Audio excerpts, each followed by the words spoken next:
ಓಂ ಶಾಂತಿ. ತಾರೀಕು 8/2/2025. ಅವ್ಯಕ್ತ ಬಾಗ್ದಾದ. ರಿವೈಸ್ ತಾರೀಕು 31/12/2008.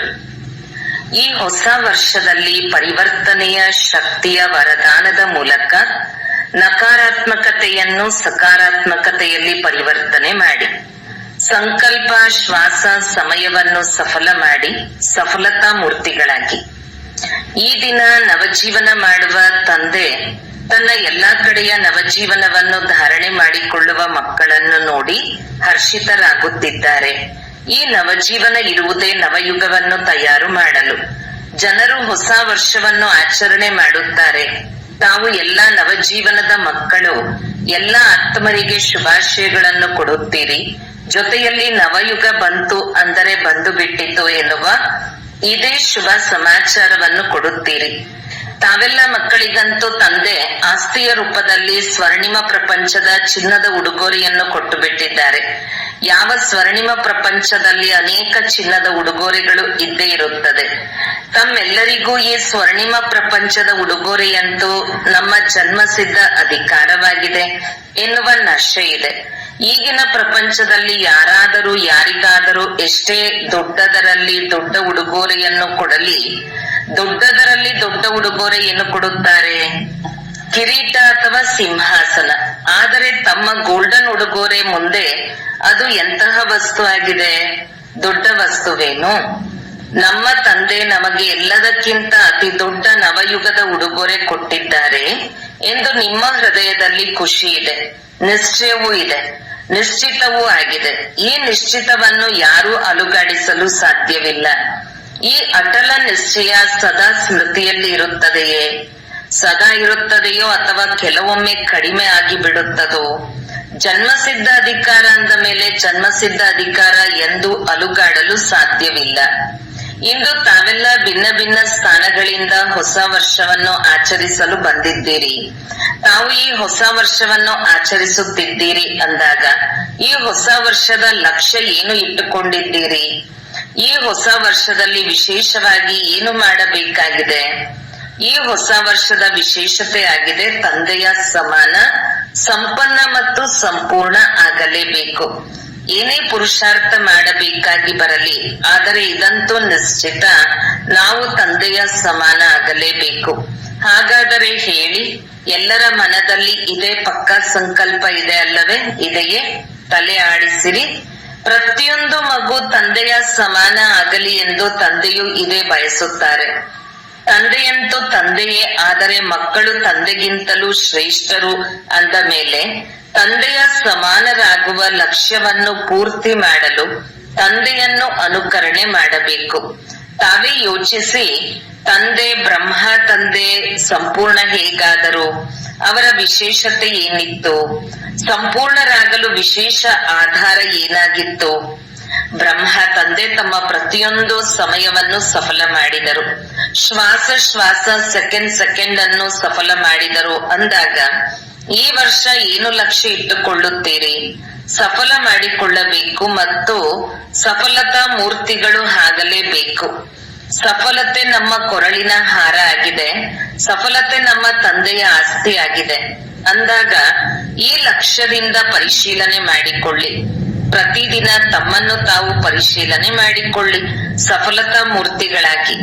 ಸಮಯ, ಶ್ವಾಸ, ಖಜಾನೆ, ಶಕ್ತಿಗಳು, ಗುಣಗಳು ಎಲ್ಲವನ್ನೂ ಸಫಲ ಮಾಡಿಕೊಂಡಿದ್ದೇನೆಯೇ? ಈಗಿನ ಸಫಲತೆಯಿಂದ ಭವಿಷ್ಯದ 21 ಜನ್ಮಗಳಿಗಾಗಿ ಜಮಾ ಆಗುತ್ತದೆ. ಈಗ ತಾವು ಏನೆಲ್ಲ ಸಫಲ ಮಾಡಿಕೊಂಡಿದ್ದೀರಿ ಅದರ ಫಲ ಜಮಾ ಆಗುತ್ತದೆ. ಇದಂತೂ ಗೊತ್ತಿದೆ, ಮೊದಲೇ ತಿಳಿಸಲಾಗಿದೆ. ಒಂದು ವೇಳೆ ತಾವು ಸಮಯ ಸಫಲ ಮಾಡಿಕೊಳ್ಳುತ್ತೀರೆಂದರೆ ಭವಿಷ್ಯದಲ್ಲಿಯೂ ತಮಗೆ ಪೂರ್ತಿ ಸಮಯದ ರಾಜ್ಯಭಾಗ್ಯ ಪ್ರಾಪ್ತಿಯಾಗುತ್ತದೆ. ಶ್ವಾಸವನ್ನು ಸಫಲ ಮಾಡಿಕೊಳ್ಳುತ್ತೀರೆಂದರೆ 21 ಜನ್ಮ ಆರೋಗ್ಯವಾಗಿರುತ್ತೀರಿ. ಆರೋಗ್ಯದಲ್ಲಿ ಎಂದಿಗೂ ಯಾವ ಕಡಿಮೆಯೂ ಆಗುವುದಿಲ್ಲ. ಮತ್ತು ಜೊತೆಯಲ್ಲಿ ಯಾವುದೆಲ್ಲ ಖಜಾನೆ ಜಮಾ ಮಾಡಿಕೊಳ್ಳುತ್ತೀರಿ, ಎಲ್ಲದಕ್ಕಿಂತ ದೊಡ್ಡ ಖಜಾನೆ ಜ್ಞಾನದ ಖಜಾನೆಯಾಗಿದೆ. ಜ್ಞಾನದ ಅರ್ಥ ತಿಳುವಳಿಕೆ ಆಗಿದೆ. ಅಂದ ಮೇಲೆ ಜ್ಞಾನದ ಖಜಾನೆ ಸಫಲ ಮಾಡುವುದರಿಂದ ಭವಿಷ್ಯದಲ್ಲಿ ತಾವು ಈ ರೀತಿ ತಿಳುವಳಿಕೆ ಉಳ್ಳವರು ಆಗುತ್ತೀರಿ. ಅಲ್ಲಿ ತಾವು ಯಾವುದೇ ಮಂತ್ರಿಗಳಿಂದ ಸಲಹೆ ಪಡೆದುಕೊಳ್ಳುವ ಅವಶ್ಯಕತೆ ಇರುವುದಿಲ್ಲ. ತಾವೇ ಸ್ವಯಂ ಅಖಂಡ ರಾಜ್ಯ, ಅಟಲ ರಾಜ್ಯ ನಡೆಸುತ್ತೀರಿ ಹಾಗೂ ತಮ್ಮ ರಾಜ್ಯದಲ್ಲಿ ಯಾವುದೇ ವಿಘ್ನಗಳು ಇರುವುದಿಲ್ಲ. ನಿರ್ವಿಘ್ನ, ಅಟಲ, ಅಖಂಡವಾಗಿರುತ್ತದೆ. ಇದಾಗಿದೆ ಜ್ಞಾನದ ಖಜಾನೆ ಜಮಾ ಮಾಡುವುದರ ಫಲ. ಒಂದು ಜನ್ಮ ಸಫಲ ಮಾಡಿಕೊಂಡಿದ್ದೀರಿ ಮತ್ತು ಅನೇಕ ಜನ್ಮಗಳು ಸಫಲತೆಯ ಫಲ ತಿನ್ನುತ್ತೀರಿ. ಅದೇ ರೀತಿ ಪ್ರಾಪ್ತಿಯಾಗಿರುವ ಶಕ್ತಿಗಳನ್ನು ಸ್ವಯಂ ಪ್ರತಿ ಅಥವಾ ಅನ್ಯರ ಪ್ರತಿ ಸಫಲ ಮಾಡಿಕೊಳ್ಳುತ್ತೀರಿ. ಎಂದರೆ ಭವಿಷ್ಯದಲ್ಲಿ ತಮ್ಮ ರಾಜ್ಯದಲ್ಲಿ ಸರ್ವಶಕ್ತಿಗಳು ಇರುತ್ತದೆ. ಎಂದು ಯಾವ ಶಕ್ತಿಯ ಕೊರತೆ ಇರುವುದಿಲ್ಲ. ಹಾಗೆಯೇ ತಾವು ಗುಣದಾನ ಮಾಡುತ್ತೀರಿ ಎಂದರೆ ತಮ್ಮ ಅಂತಿಮ ಜನ್ಮ 84ನೇ ಜನ್ಮದವರೆಗೂ ಯಾವ ಜಡಚಿತ್ರಗಳನ್ನು ಮಾಡುತ್ತಾರೆ, ಕೊನೆಯವರೆಗೂ ತಮ್ಮದು ಏನು ಮಹಿಮೆ ಮಾಡುತ್ತಾರೆ. ಸರ್ವಗುಣ ಸಂಪನ್ನ ಅಂದಾಗ ಒಂದೊಂದರ ಸಫಲತೆಯ ಪ್ರಾಪ್ತಿಯಿಂದ ಅನೇಕ ಜನ್ಮಕ್ಕೆ ಅಧಿಕಾರಿಗಳು ಆಗಿಬಿಡುತ್ತೀರಿ. ಅಂದಾಗ ಈ ವರ್ಷ ಏನು ಮಾಡಬೇಕು? ಒಂದು ಶ್ವಾಸ, ಒಂದು ಸೆಕೆಂಡು ಸಹ ಅಸಫಲ ಆಗಬಾರದು. ಸಫಲ ಮಾಡಿಕೊಳ್ಳಬೇಕು.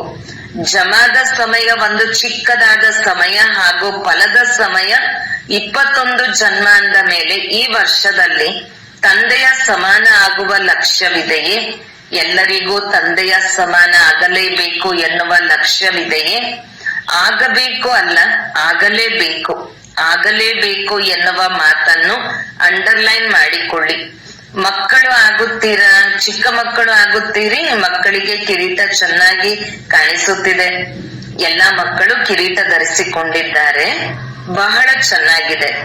ಈ ವರ್ಷದ ಲಕ್ಷ್ಯವನ್ನು ಇಟ್ಟುಕೊಂಡಿದ್ದೀರಿ ಹಾಗೂ ಜೊತೆಯಲ್ಲಿ ತಂದೆಯನ್ನು ಫಾಲೋ ಮಾಡುವ ಮಂತ್ರ ಸಫಲ ಮಾಡಿ ಸಫಲತಾ ಮೂರ್ತಿಗಳಾಗಬೇಕು. ಅದಕ್ಕಾಗಿ ಹೆಚ್ಚು ಪರಿಶ್ರಮ ಅಥವಾ ಕಷ್ಟವನ್ನು ಬಾಬ್ದಾದರವರು ಮಕ್ಕಳಿಗೆ ಕೊಡುವುದಿಲ್ಲ. ಬಹಳ ಸಹಜ ವಿಧಾನ ಹೇಳುತ್ತಾರೆ. ಸಹಜ ವಿಧಾನ ಯಾವುದು? ಏನೇ ಸಂಕಲ್ಪ ಮಾಡಲಿ ತಂದೆಯ ಸಂಕಲ್ಪ ಹೀಗಿತ್ತೇನು ಎಂದು ಮೊದಲು ಪರಿಶೀಲನೆ ಮಾಡಿಕೊಳ್ಳಿ. ಆಡುವ ಮಾತುಗಳನ್ನು ಪರಿಶೀಲನೆ ಮಾಡಿಕೊಳ್ಳಿ. ಏಕೆಂದರೆ ತಂದೆಯ ಸಮಾನ ಆಗಬೇಕಲ್ಲವೇ? ಅಂದಾಗ ಸಂಕಲ್ಪ, ಮಾತು, ಕರ್ಮ, ಸಂಬಂಧ, ಸಂಪರ್ಕ ಮೊದಲು ಯೋಚಿಸಿ. ತಂದೆಯದು ಹೀಗಿತ್ತೇನು ಎಂದು ಪರಿಶೀಲನೆ ಮಾಡಿಕೊಳ್ಳಿ ಮತ್ತು ತಂದೆಯ ಹಾಗೆ ಸ್ವರೂಪರಾಗಿ ಬ್ರಹ್ಮ ತಂದೆಯನ್ನು ಅನುಕರಣೆ ಮಾಡಿ. ಫಾಲೋ ಫಾದರ್ ಎಂಬ ಗಾಯನ ಇದೆ ಅಲ್ಲವೇ? ಕೆಲವು ಮಕ್ಕಳು ಬಹಳ ಒಳ್ಳೊಳ್ಳೆಯ ಆಟವನ್ನು ತೋರಿಸುತ್ತಾರೆ, ಗೊತ್ತಿದೆಯೇ? ಯಾವ ಆಟವನ್ನು ತೋರಿಸುತ್ತಾರೆ ಗೊತ್ತಿದೆಯೇ? ಫಾಲೋ ಮಾಡುವುದಿಲ್ಲ, ಆದರೆ ಏನು ಹೇಳುತ್ತಾರೆ? ಈ ರೀತಿ ನಾನು ಬಯಸಿರಲಿಲ್ಲ ಆದರೆ ಆಗಿ ಹೋಯಿತು. ಮೊದಲು ಯೋಚಿಸಿ ನಂತರ ಯೋಚಿಸಬೇಡಿ. ಸ್ವರೂಪ ಆಗಿಬಿಡಿ. ಒಂದು ವೇಳೆ ಸ್ವರೂಪ ಆಗುತ್ತೀರೆಂದರೆ ತಾವು ಈ ರೀತಿ ಹೇಳುವುದಿಲ್ಲ, ನಾನು ಯೋಚಿಸಿರಲಿಲ್ಲ ಆದರೆ ಆಗಿ ಹೋಯಿತು.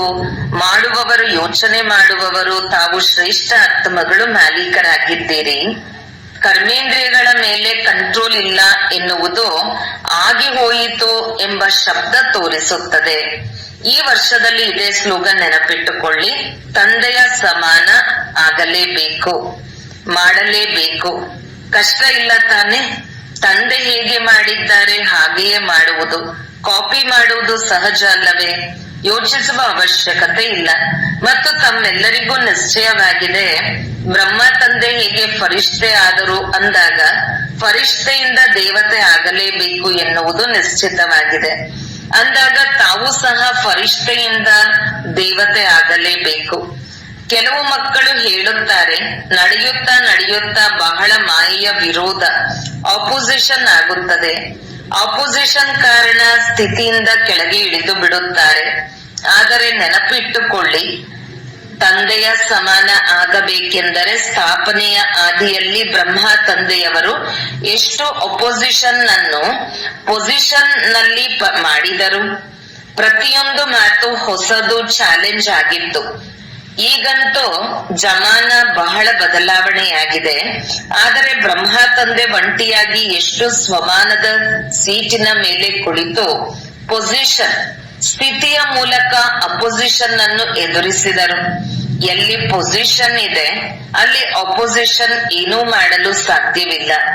ಮೊದಲು ಏನು ಹೇಳುತ್ತಿದ್ದರು? ಇವರು ಏರುಪೇರು ಮಾಡುತ್ತಾರೆ ಎಂದು. ಮತ್ತು ಈಗ ಏನು ಹೇಳುತ್ತಾರೆ? ಕಮಾಲ್ ಮಾಡುತ್ತಿದ್ದಾರೆ ಎಂದು ಹೇಳುತ್ತಾರೆ. ಎಷ್ಟೊಂದು ಅಂತರವಿದೆ. ಕಾರಣ ಏನು? ಬ್ರಹ್ಮ ತಂದೆಯವರು ಸ್ವಯಂ ಸ್ವಮಾನದ ಸೀಟ್ ಮತ್ತು ನಿಶ್ಚಯದ ಶಸ್ತ್ರಗಳ ಮೂಲಕ ಅಪೋಸಿಷನ್ ಅನ್ನು ಸಮಾಪ್ತಿ ಮಾಡಿದರು. ಅಂದಾಗ ತಾವು ಈ ವರ್ಷದಲ್ಲಿ ಏನು ಮಾಡುತ್ತೀರಿ? ಸಮಾನ ಆಗಬೇಕಲ್ಲವೇ? ಒಂದು ವೇಳೆ ಸದಾ ಅಪೋಸಿಷನ್ ಆಗುತ್ತದೆ ಎಂದರೆ ಸ್ವಮಾನದ ಸೀಟಿನ ಮೇಲೆ ಕುಳಿತು ಬಿಡಿ. ಆಗ ಅಪೋಸಿಷನ್ ಪೊಸಿಷನ್ ನಲ್ಲಿ ಬದಲಾಗಿ ಬಿಡಲಿ. ಸಾಹಸ ಇದೆಯೇ? ಬ್ರಹ್ಮ ತಂದೆಯ ಸಮಾನ ಆಗಲೇಬೇಕು. ಅದರಲ್ಲಂತೂ ಕೈ ಎತ್ತಿದಿರಿ. ಆದರೆ ಇಷ್ಟು ಸಾಹಸವಿದೆಯೇ? ಮೊಟ್ಟ ಮೊದಲು ಸ್ವಯಂನ ಪರಿವರ್ತನೆ, ನಂತರ ಅನೇಕ ಸಂಬಂಧ ಸಂಪರ್ಕದಲ್ಲಿ ಬರುವ ಆತ್ಮಗಳ ಪರಿವರ್ತನೆ, ಹಾಗೂ ನಂತರ ವಿಶ್ವದ ಆತ್ಮಗಳ ಪರಿವರ್ತನೆ. ತಮ್ಮ ಮನಸ್ಸ ಶುಭ ಭಾವನೆ ಶುಭ ಕಾಮನೆಯ ಮೂಲಕ ದೃಢ ಸಂಕಲ್ಪದ ಮೂಲಕ ಪರಿವರ್ತನೆ ಮಾಡಬೇಕು. ಅಂದಾಗ ಈ ವರ್ಷದಲ್ಲಿ ವಿಶೇಷವಾಗಿ ಒಂದು ಶಕ್ತಿಯ ವರದಾನವನ್ನು ಕೊಡುತ್ತಿದ್ದಾರೆ. ನನ್ನ ಬಾಬಾ ಎಂದು ಹೃದಯದಿಂದ ಹೇಳಿದರೆ ಆ ಶಕ್ತಿ ಪ್ರತ್ಯಕ್ಷ ಆಗುತ್ತದೆ. ಕೇವಲ ನನ್ನ ಬಾಬಾ ಎನ್ನುವುದಲ್ಲ, ಹೃದಯದಿಂದ ಹೇಳಿ. ಅಧಿಕಾರದಿಂದ ನನ್ನ ಬಾಬಾ ಎಂದು ಹೇಳಿದಾಗ ಶಕ್ತಿ ಪ್ರತ್ಯಕ್ಷ ಆಗಿಬಿಡುತ್ತದೆ. ಅದು ಯಾವ ಶಕ್ತಿ? ಪರಿವರ್ತನೆಯ ಶಕ್ತಿಯಾಗಿದೆ. ಪರಿವರ್ತನೆಯ ಶಕ್ತಿಯಲ್ಲಿ ವಿಶೇಷವಾಗಿ ನಕಾರಾತ್ಮಕವನ್ನು ಸಕಾರಾತ್ಮಕದಲ್ಲಿ ಪರಿವರ್ತನೆ ಮಾಡಿ. ವ್ಯರ್ಥ ಸಂಕಲ್ಪ ವ್ಯರ್ಥ ನಡತೆಯನ್ನು ನೋಡುತ್ತಾ ಸಕಾರಾತ್ಮಕತೆಯಲ್ಲಿ ಪರಿವರ್ತನೆ ಮಾಡಿಕೊಳ್ಳಿ. ಸಕಾರಾತ್ಮಕತೆಯನ್ನು ನೋಡುವುದು, ಮಾತನಾಡುವುದು, ಮಾಡುವುದು ಕೇವಲ ಶುಭ ಭಾವನೆ ಹಾಗೂ ಶುಭ ಕಾಮನೆಯ ಮೂಲಕ ಸಹಜವಾಗಿ ಬಿಡುತ್ತದೆ. ಏಕೆಂದರೆ ಈ ಅಪೋಸಿಷನ್ ಅಂತೂ ಬಂದೇ ಬರುತ್ತದೆ. ಆದರೆ ತಮ್ಮ ಪರಿವರ್ತನೆಯ ಶಕ್ತಿ ತಮಗೆ ಸಹಜ ಸಫಲತೆಯನ್ನು ಕೊಡಿಸುತ್ತದೆ. ಹಾಗಾದರೆ ತಿಳಿಯುತ್ತೆ, ಈ ವರ್ಷದ ವಿಶೇಷ ವರದಾನ ಪರಿವರ್ತನೆಯ ಶಕ್ತಿಯನ್ನು ದೃಢ ಸಂಕಲ್ಪದಿಂದ ಕಾರ್ಯದಲ್ಲಿ ತೆಗೆದುಕೊಂಡು ಬನ್ನಿ. ಪರಿವರ್ತನೆ ಮಾಡಿಕೊಳ್ಳಲು ಸಾಧ್ಯ ಅಲ್ಲವೇ? ನಿಮ್ಮ ಚಾಲೆಂಜ್ ನೆನಪಿದೆ ಅಲ್ಲವೇ? ತಾವು ವಿಶ್ವ ಪರಿವರ್ತಕರು ಅಲ್ಲವೇ? ವಿಶ್ವ ಪರಿವರ್ತಕ ಎಂಬ ಟೈಟಲ್ ನಿಮ್ಮದು ಅಂದ ಮೇಲೆ ಸ್ವಯಂ ಅನ್ನು ಪರಿವರ್ತನೆ ಮಾಡಿಕೊಳ್ಳುವುದು ಕಷ್ಟವೇನು? ಹೃದಯದಲ್ಲಿ ಯಾವುದೇ ಕಷ್ಟದ ಮಾತುಗಳು ಬಂದಲ್ಲಿ ಹಾಗೆ ನೋಡಿದರೆ ಕಷ್ಟದ ಮಾತೇನು ಇರುವುದಿಲ್ಲ. ತಾವು ಮಾಡಿಕೊಂಡು ಬಿಡುತ್ತೀರಿ. ತಾವು ಮಾಸ್ಟರ್ ಸರ್ವಶಕ್ತಿವಂತರು. ತಮ್ಮ ಮುಂದೆ ಯಾವುದೇ ತಾನೇ ಕಷ್ಟ. ಆದರೆ ತಾವು ಒಂದು ತಪ್ಪು ಮಾಡಿ ಬಿಡುತ್ತೀರಿ ಹಾಗೂ ಕಷ್ಟ ಮಾಡಿಕೊಂಡು ಬಿಡುತ್ತೀರಿ. ಹೇಗೆ ಇಲ್ಲಿ ಏನಾದರೂ ಅಂಧಕಾರದಲ್ಲಿ ಯಾರಾದರೂ ಅಪ್ಪಿತಪ್ಪಿ ಅಂಧಕಾರವನ್ನು ಓಡಿಸಲು ಪ್ರಯತ್ನ ಮಾಡಿದರೆ ಅಂಧಕಾರ ಓಡಿ ಹೋಗುತ್ತದೇನು? ನಾವು ಬೆಳಕಿನ ಸ್ವಿಚ್ ಆನ್ ಮಾಡಿದಾಗ ಅಂಧಕಾರ ಸೆಕೆಂಡಿನಲ್ಲಿ ಓಡಿ ಹೋಗುತ್ತದೆ. ಇದು ಸರಿಯಾದ ವಿಧಾನವಾಗಿದೆ. ಅಂದಾಗ ತಾವು ಸಹ ಈ ತಪ್ಪು ಮಾಡುತ್ತೀರಿ. ಯಾವ ಮಾತು ನಡೆದು ಹೋಗಿದೆ ಅದಕ್ಕೆ ಏಕೆ, ಏನು, ಯಾವಾಗ, ಹೇಗೆ, ಈ ಸಾಲು ಏಕೆ ಎಂಬ ಸಾಲಿನಲ್ಲಿ ಹೋಗುತ್ತೀರಿ. ಚಿಕ್ಕದಾದ ಮಾತನ್ನು ದೊಡ್ಡದಾಗಿ ಮಾಡುತ್ತೀರಿ. ಅದು ದೊಡ್ಡ ಮಾತು ಅಂದಾಗ ಕಷ್ಟವಾಗುತ್ತದೆ. ಚಿಕ್ಕ ಮಾತು ಮಾಡಿಕೊಳ್ಳಿ ಅಂದಾಗ ಸಹಜ ಆಗಿ ಬಿಡಲಿ. ತಂದೆ ಯಾವುದೇ ಶಕ್ತಿಯನ್ನು ಕಾರ್ಯದಲ್ಲಿ ತೊಡಗಿಸುವ ವಿಧಿ ಬಹಳ ಸಹಜವಾಗಿ ಹೇಳಿದ್ದಾರೆ. ತಮ್ಮ ಮಾಸ್ಟರ್ ಸರ್ವಶಕ್ತಿವಾನ್ ಈ ಸ್ಮೃತಿಯ ಸೀಟಿನಲ್ಲಿ ಕುಳಿತುಕೊಳ್ಳಿ. ಒಂದು ವೇಳೆ ಈ ಸೀಟಿನಲ್ಲಿ ಕುಳಿತುಕೊಂಡರೆ ಅಪ್ಸೆಟ್ ಆಗುವುದಿಲ್ಲ. ಸೀಟಿನಲ್ಲಿ ಕುಳಿತುಕೊಂಡಿಲ್ಲವೆಂದರೆ ಅಪ್ಸೆಟ್ ಆಗುತ್ತಾರೆ. ಸೀಟ್ ಇದ್ದರೆ ಅಪ್ಸೆಟ್ ಆಗುವುದಿಲ್ಲ. 63 ಜನ್ಮದ ಸಂಸ್ಕಾರ ಎಮರ್ಜ್ ಆಗಿ ಬಿಡುತ್ತದೆ. 63 ಜನ್ಮ ಏನಿತ್ತು, ಈಗೀಗ ಸೆಟ್, ಈಗೀಗ ಅಪ್ಸೆಟ್ ಅಂದಾಗ ಸದಾ ಸ್ವಮಾನದ ಸೀಟಿನ ಮೇಲೆ ಸೆಟ್ ಆಗಿರಿ. ಮತ್ತು ಈ ವರ್ಷದಲ್ಲಿ ಏನು ಮಾಡುತ್ತೀರಿ? ಹೊಸ ವರ್ಷದಲ್ಲಿ ಉಡುಗೊರೆಯಂತೂ ಎಲ್ಲರಿಗೂ ಕೊಡುತ್ತೀರಲ್ಲವೇ? ಹಾಗಾದರೆ ಯಾವ ಉಡುಗೊರೆ ಕೊಡುತ್ತೀರಿ? ಶುಭಾಶಯಗಳಂತೂ ಕೊಡುತ್ತೀರಿ. ಅದರ ಜೊತೆ ಉಡುಗೊರೆ ಏನು ಕೊಡುತ್ತೀರಿ? ಉಡುಗೊರೆಯಂತೂ ತಮ್ಮ ಬಳಿ ಬಹಳಷ್ಟು ಇದೆ. ಎಷ್ಟು ಕೊಡಲು ಬಯಸುತ್ತೀರೋ ಅಷ್ಟು ಕೊಡಬಹುದು. ಸ್ಥೂಲ ಉಡುಗೊರೆಯಂತೂ ಅಲ್ಪ ಕಾಲಕ್ಕಾಗಿ ನಡೆಯುತ್ತದೆ. ಆದರೆ ತಾವು ಅವಿನಾಶಿ ತಂದೆಯ ಸಮಾನ ಆಗುವವರು. ಅವಿನಾಶಿ ಉಡುಗೊರೆಯನ್ನು ಕೊಡಿ. ಮನಸ್ಸಿನ ಮೂಲಕ ಶಕ್ತಿಗಳ ಉಡುಗೊರೆ ಕೊಡಿ. ವಾಚದಿಂದ ಜ್ಞಾನದ ಗಿಫ್ಟ್ ಕೊಡಿ, ಕರ್ಮದ ಮೂಲಕ ಗುಣಗಳ ಗಿಫ್ಟ್ ಕೊಡಿ. ಎಲ್ಲರ ಬಳಿ ಇದೆ ಅಲ್ಲವೇ? ಇದೆ ಅಂದರೆ ತಲೆ ಆಡಿಸಿ. ಬಹಳ ಖಜಾನೆ ಇದೆ ಅಲ್ಲವೇ? ಕಡಿಮೆಯಂತೂ ಇಲ್ಲ ತಾನೆ? ಯಾರೊಂದಿಗಾದರೂ ಕಾರ್ಯದಲ್ಲಿ ಬನ್ನಿ, ಕಾರ್ಯದಲ್ಲಂತೂ ಬರಬೇಕಲ್ಲವೇ? ಅವರಿಗೆ ಈ ವರ್ಷದಲ್ಲಿ ಹೆಚ್ಚು ಉಡುಗೊರೆಯನ್ನು ಕೊಡಿ, ಆದರೆ ಅವಿನಾಶಿ ಉಡುಗೊರೆ ಆಗಿರಲಿ. ತಿಳಿಸಿದ್ದೇನಲ್ಲವೇ? ಯಾರನ್ನೂ ಖಾಲಿ ಹೋಗಲು ಬಿಡಬೇಡಿ. ಮನಸ್ಸಿನ ಬಹುಮಾನ ಆದರೂ ಕೊಡಿ, ಮಾತಿನಿಂದ ಅಥವಾ ಕರ್ಮದಿಂದಲಾದರೂ ಕೊಡಿ. ಅದಕ್ಕಾಗಿ ಸದಾ ತಮಗೆ ಒಂದು ಗಮನ ಇಟ್ಟುಕೊಳ್ಳಬೇಕಾಗುತ್ತದೆ. ಪ್ರತಿಯೊಂದು ಸಮಯ ಮನಸ್ಸಿನಲ್ಲಿ ಶಕ್ತಿಗಳ ಸ್ಟಾಕ್ ಇಟ್ಟುಕೊಳ್ಳಬೇಕು. ಎಷ್ಟೊಂದು ಶಕ್ತಿಗಳಿದೆ ಅಲ್ಲವೇ? ಲಿಸ್ಟ್ ಇದೆ ಅಲ್ಲವೇ? ವಾಚಾದ ಕಾರಣ ಸದಾ ಮನದಲ್ಲಿ ಮನನ ಶಕ್ತಿ, ಜ್ಞಾನವನ್ನು ಮನನ ಮಾಡುವ ಶಕ್ತಿ ಸ್ಮೃತಿಯಲ್ಲಿ ಇಟ್ಟುಕೊಳ್ಳಬೇಕಾಗುತ್ತದೆ. ನಡತೆಯಲ್ಲಿ, ಮುಖದಲ್ಲಿ, ಕರ್ಮದಲ್ಲಿ ಗುಣಗಳ ಸ್ವರೂಪ ಆಗಬೇಕು. ಸದಾ ತಮ್ಮನ್ನು ತಾವು ಗುಣಮೂರ್ತಿ, ಜ್ಞಾನಮೂರ್ತಿ, ಶಕ್ತಿ ಸ್ವರೂಪದಲ್ಲಿ ಎಮರ್ಜ್ ಮಾಡಿಕೊಳ್ಳಬೇಕು. ಈ ರೀತಿಯಲ್ಲ, ಶಕ್ತಿಗಳಂತೂ ಇದ್ದೇ ಇದೆ, ಜ್ಞಾನವಂತೂ ಇದ್ದೇ ಇದೆ, ಆದರೆ ಸ್ವರೂಪರಾಗಬೇಕು. ಪ್ರತಿಯೊಬ್ಬರನ್ನು ಈಶ್ವರಿಯ ಪರಿವಾರದ ದೃಷ್ಟಿವೃತ್ತಿಯಿಂದ ನೋಡಬೇಕಾಗುತ್ತದೆ. ಈ ವರ್ಷ ತಂದೆಯ ಸಮಾನ ಆಗಲೇಬೇಕು. ಇದರಲ್ಲಿ ಕೈ ಎತ್ತು ಬಿಟ್ಟಿದ್ದೀರಿ. ಬಾಗ್ದಾದರವರ ವತನದಲ್ಲಿ ಎಲ್ಲರ ಕೈಗಳು ಕಾಣಿಸಲ್ಪಡುತ್ತದೆ. ಅಲ್ಲಿ ಈ ಚಿಕ್ಕ ಟಿವಿ ಇಲ್ಲ, ಬಹಳ ದೊಡ್ಡದಾಗಿದೆ. 1 ಸೆಕೆಂಡಿನಲ್ಲಿ ಎಲ್ಲಾ ಸೇವಾ ಕೇಂದ್ರಗಳ ಫಲಿತಾಂಶವನ್ನು ನೋಡಬಹುದು. ಅಂದಾಗ ಬಾಗ್ದಾದರವರು ತಂದೆಯ ಸಮಾನ ಆಗಲೇಬೇಕು ಎಂಬ ನಿಮ್ಮ ಈ ಉತ್ಸಾಹವನ್ನು ನೋಡಿ ಬಹಳ ಖುಷಿ ಪಡುತ್ತಾರೆ. ಅದೃಷ್ಟಶಾಲಿಯಾಗಿದ್ದೀರಿ, ಖುಷಿಯ ಚೆಹರೆ ಉಳ್ಳವರಾಗಿದ್ದೀರಿ. ಎಂದು ಆವೇಶದ ಚೆಹರೆ ಮಾಡಿಕೊಳ್ಳಬಾರದು. ಸದಾ ಖುಷಿಯಾಗಿರಬೇಕು. ಎಷ್ಟೇ ಕೆಲಸದಲ್ಲಿ ಬ್ಯುಸಿಯಾಗಿರಲಿ, ತಪ್ಪನ್ನು ಸರಿಪಡಿಸುತ್ತಿರುತ್ತೀರಿ, ತಿಳುವಳಿಕೆ ನೀಡುತ್ತಿರುತ್ತೀರಿ, ಆದರೆ ಆವೇಶದ ಮುಖ ಮಾತು ಇರಬಾರದು. ಈ ವರ್ಷದಲ್ಲಿ ಈ ಪರಿವರ್ತನೆ ಮಾಡಿ ತೋರಿಸಿ, ಪ್ರೈಸ್ ಕೊಡುತ್ತೇನೆ.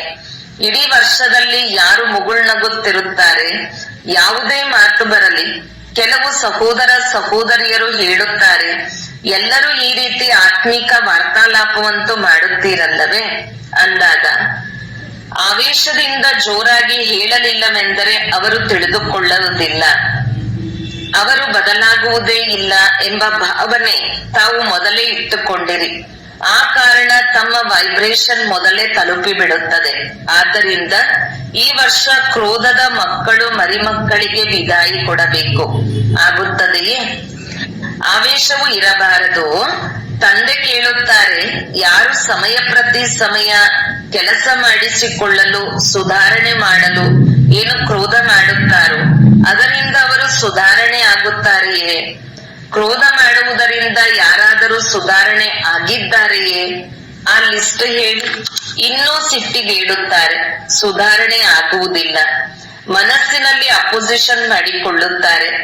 ಒಂದು ವೇಳೆ ದೊಡ್ಡವರಾದರೆ ಮನದಲ್ಲಿ ಅಪೋಸಿಷನ್ ಮಾಡುತ್ತಾರೆ, ಹೇಳಲು ಆಗುವುದಿಲ್ಲ.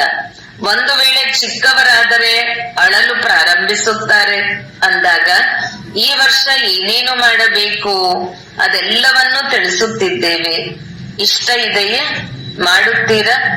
ಈಗ ಕೈ ಎತ್ತಿ. ಮಾಡಬೇಕೇ? ಟಿವಿಯವರು ಫೋಟೋ ತೆಗೆಯಿರಿ. ಕೈ ಎತ್ತಿ. ಸ್ವಲ್ಪ ಕೈ ಹಾಗೆ ಇಟ್ಟುಕೊಳ್ಳಿ. ಟಿವಿಯವರು ಫೋಟೋ ತೆಗೆಯುತ್ತಿದ್ದಾರೆ ಅಂದಾಗ ಸಮಯದ ಪ್ರಮಾಣ ಬಾಗ್ದಾದರವರು ನೋಡುತ್ತಿದ್ದರು. ಸಮಯದ ವೇಗ ಈ ಸಮಯದಲ್ಲಿ ತೀವ್ರವಾಗಿದೆ ಅಂದಾಗ ಸಮಯವನ್ನು ಯಾರು ಎದುರಿಸುತ್ತಾರೆ? ಎದುರಿಸುವವರು ತಾವೇ ಅಲ್ಲವೇ? ದುಃಖಿಗಳ ಕೂಗು, ಸಮಯದ ಕೂಗು, ಭಕ್ತರ ಕೂಗು ಅಷ್ಟು ಕೇಳಿಸಿಕೊಳ್ಳದೆ ಇರುವುದು ಬಾಗ್ದಾದರವರು ನೋಡಿದರು. ಪಾಪ ಧೈರ್ಯಹೀನರಾಗಿದ್ದಾರೆ. ಅವರಿಗೆ ರೆಕ್ಕೆಗಳು ಕೊಡಿ, ಇದರಿಂದ ಹಾರಲು ಸಾಧ್ಯವಾಗಲಿ. ಧೈರ್ಯದ ರೆಕ್ಕೆ, ಉಮಂಗ, ಉತ್ಸಾಹದ ರೆಕ್ಕೆಯನ್ನು ಕೊಡಿ. ಒಳ್ಳೆಯದು. 4 ಕಡೆಯ ಮಕ್ಕಳು ಈಗ ಬಾಗ್ದಾದ ಕೊಟ್ಟಿರುವ ಹೋಂವರ್ಕ್ ಪ್ರಾಯೋಗಿಕವಾಗಿ ಮಾಡಿ ಪ್ರಮಾಣವನ್ನು ತೋರಿಸುವ ಸುಪುತ್ರ ಮಗು ತನ್ನ ಪ್ರಭಾವವನ್ನು ತೋರಿಸುತ್ತಾರೆ. 4 ಕಡೆಯ ಮಕ್ಕಳಿಗೆ ಬಹಳ ಬಹಳ ಹೃದಯದ ಪ್ರೀತಿ ಮತ್ತು ಹೃದಯದ ಪದಮ ಪಟ್ಟು ನೆನಪು, ಪ್ರೀತಿ ಸ್ವೀಕಾರ ಮಾಡಿರಿ. ಮತ್ತು ಇಂತಹ ಯೋಗ್ಯ ಮಕ್ಕಳಿಗೆ, ಶ್ರೇಷ್ಠ ಮಕ್ಕಳಿಗೆ ಬಾಗ್ದಾದರವರ ನಮಸ್ತೆ. ಎಲ್ಲರೂ ಹೊಸ ವರ್ಷವನ್ನು ಆಚರಿಸಿದಿರಿ ಮತ್ತು ಈ ವರ್ಷದ ಪ್ರತಿ ದಿನ ಸ್ವ ಪರಿವರ್ತನೆ ಮತ್ತು ವಿಶ್ವ ಪರಿವರ್ತನೆಯ ರೂಪದಲ್ಲಿ ಆಚರಿಸುತ್ತಾ ಇರಿ. ಪ್ರತಿದಿನ ಹೊಸ ಪರಿವರ್ತನೆ, ಪ್ರತಿದಿನ ಹೊಸ ಸೇವೆ, ಪ್ರತಿದಿನ ಸದಾ ಉಮಂಗ ಉತ್ಸಾಹ. ಒಂದು ದಿನವೂ ಚಿಂತನೆಯದಲ್ಲ, ಸೇವೆಯ ಪ್ರತಿ ಮಾಡಲೇಬೇಕು. ಇಂತಹ ದೃಢ ಸಂಕಲ್ಪ ಮಾಡಿ. ಸಮಯ ಸಮೀಪ ಬರುತ್ತಾ ತಂದೆ ಸಮಾನ ಆಗಿ ಹಾರಬೇಕು ಮತ್ತು ಹಾರಿಸುತ್ತಿರಬೇಕು. ಒಳ್ಳೆಯದು. ಓಂ ಶಾಂತಿ. ವರದಾನ: ಪ್ರತಿಯೊಬ್ಬರ ಸಲಹೆಗೆ ಗೌರವ ಕೊಟ್ಟು ವಿಶ್ವದ ಮೂಲಕ ಗೌರವವನ್ನು ಪ್ರಾಪ್ತಿ ಮಾಡಿಕೊಳ್ಳುವಂತಹ ಬಾಲಕನಿಂದ ಮಾಲೀಕ ಭವ. ಭಲೆ ಯಾರೇ ಕಿರಿಯರಾಗಲಿ ಅಥವಾ ಹಿರಿಯರು, ತಾವು ಪ್ರತಿಯೊಬ್ಬರ ಸಲಹೆಗೆ ಅವಶ್ಯಕವಾಗಿ ಗೌರವ ಕೊಡಿ. ಏಕೆಂದರೆ ಯಾರದೇ ಸಲಹೆಯನ್ನು ಮುರಿಯುವುದು ಅರ್ಥಾತ್ ತಮ್ಮನ್ನು ತಾವು ಅವರ ಸಂಬಂಧದಿಂದ ದೂರವಾಗುವುದು. ಆದ್ದರಿಂದ ಒಂದು ವೇಳೆ ಯಾರಲ್ಲಿಯೇ ಇರುವಂತಹ ವ್ಯರ್ಥವನ್ನು ತೆಗೆಯಬೇಕೆಂದರೆ ಮೊದಲು ಅವರಿಗೆ ಗೌರವ ಕೊಡಿ, ಸ್ವಮಾನ ಕೊಡಿ, ನಂತರದಲ್ಲಿ ಶಿಕ್ಷಣ ಕೊಡಿ. ಇದೇ ವಿಧಾನವಾಗಿದೆ.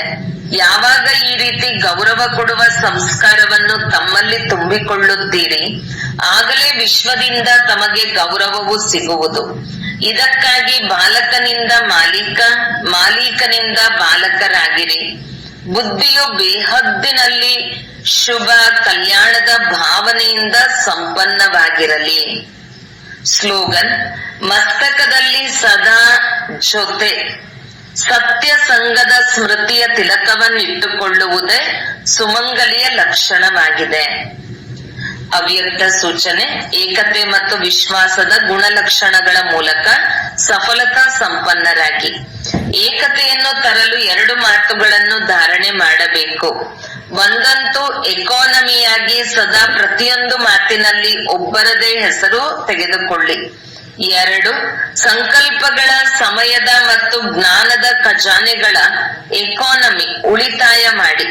ಯಾವಾಗ ಎಲ್ಲರೂ ಹಾಗೆಯೇ ಏಕನಾಮಿ ಮತ್ತು ಎಕಾನಮಿ ಆಗಿರುವರಿ, ಆಗ ಒಬ್ಬ ತಂದೆಯಲ್ಲಿ ಎಲ್ಲಾ ಪ್ರಕಾರದ ಭಿನ್ನತೆ ಸಮಾವೇಶವಾಗಿ ಬಿಡುವುದು. ಓಂ ಶಾಂತಿ.